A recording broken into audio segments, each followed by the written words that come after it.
Hello guys, welcome back to my channel. আজকে আমি মাছ ভাজি করব। এখানে মির্গা মাছ নিয়েছি, তো এখন এগুলো কেটে নেব।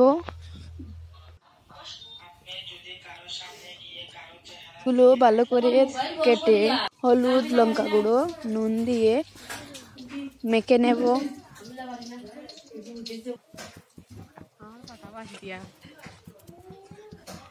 চুলায় কড়া বসিয়ে দিয়েছি, এর মধ্যে দিয়ে দিলাম তেল। তেল গরম হয়ে গেছে, দিয়ে দেব মাছ।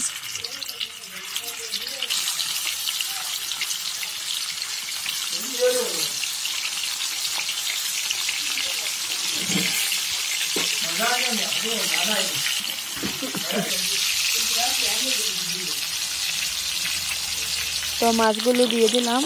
মাছের এক পাশটা হয়ে গেছে, এখন অন্য পাশটা উল্টে দিচ্ছি।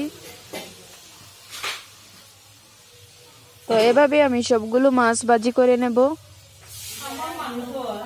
তো যদি আমার ভিডিওটা তোমাদের ভালো লেগে থাকে, লাইক কমেন্ট শেয়ার করবেন, কমেন্টে বলবেন আমার মাছ ভাজিটা দেখতে কিরকম হলো। তো প্লিজ আমার চ্যানেলটা সাবস্ক্রাইব করবেন, পাশে থাকা বেল আইকনটি প্রেস করবেন।